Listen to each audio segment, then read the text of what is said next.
আজকাল একদল মানুষ ধর্মের নামে মাজার ভাঙতে আসে, কবর থেকে লাশ তুলে পুড়িয়ে ফেলে, মানুষকে পিটিয়ে হত্যা করে। তারা বুঝতে পারেন না ধর্ম মানে শুধু অক্ষর নয়, বরং ধর্ম মানে ভালোবাসা।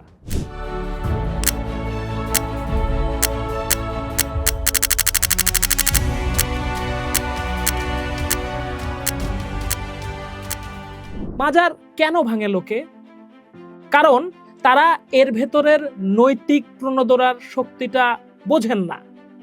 একজন সাধারণ মানুষ যখন সারা দুনিয়ার যাতনায় পিষ্ট হয়ে মাজারের একটা কোনায় গিয়ে কাঁদেন, তখন সে কোনো জড় পাথরের কাছে কাঁদে না, সে কাঁদে তার 1000 বছরের বিশ্বাসের আশ্রয়। অথচ এই মাজারগুলোই হলো সর্বহারার রিলিফ স্টেশন, যেখানে কেউ আপনাকে বিচার করে না। আপনি আপনার সমস্ত পাপ, সমস্ত কলুষতা আর কান্না নিয়ে সেখানে যেতে পারেন। একজন পীর যখন দূর থেকে ফরিয়াদ শুনে একটা ফু দেন, সেই আধ্যাত্মিক স্পর্শ একজন মানুষের কলিজা কাঁপিয়ে দেয়, তাকে নতুন করে বাঁচার সাহস দেয়।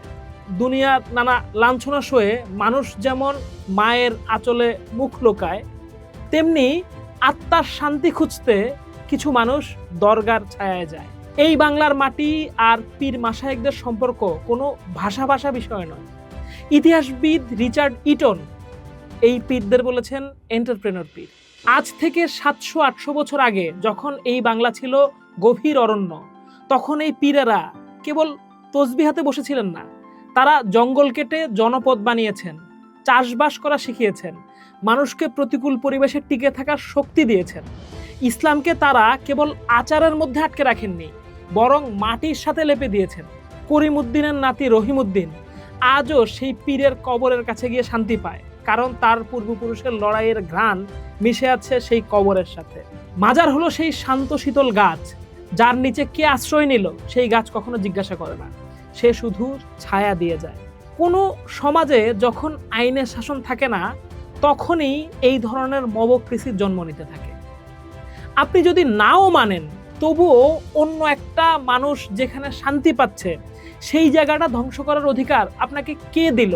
পবিত্র কোরআনের সেই অমোঘ বাণী, লাকুম দিনুকুম ওয়ালিয়া দিন, তোমার ধর্ম তোমার কাছে, আমার ধর্ম আমার কাছে, এই ইনসাফটুকু আজ আমাদের অঞ্চলে হারিয়ে যাচ্ছে। মাজার ভালোবাসা আর আশ্রয়ের জায়গা। আপনার যদি ভালো না লাগে আপনি দূরে থাকেন, কিন্তু যার ঘর ওটাই, তার উপর হামলা করবেন না। মনে রাখবেন, শাহ আলীর মাজারে হওয়া হামলা কেবল একটি স্থাপনার উপর হামলা নয়, এটি আমাদের কয়েকশো বছরের আধ্যাত্মিক ঐতিহ্যের উপর আঘাত। ঘৃণা দিয়ে কোনোদিন খোদাকে পাওয়া যায় না, খোদা পাওয়া যায় ভালোবাসার কূপে। নিজে শান্তিতে থাকুন, অন্যকেও শান্তিতে থাকতে দিন।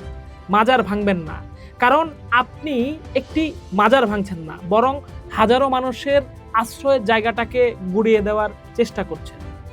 ঘৃণা নয়, এই হৃদয়হীন পৃথিবীতে ভালোবাসার সেই মদিনার পথটি খোলা রাখুন। সময়ের অন্য পাঠ দেখুন, থাকুন ঢাকা পেপারসের সাথে।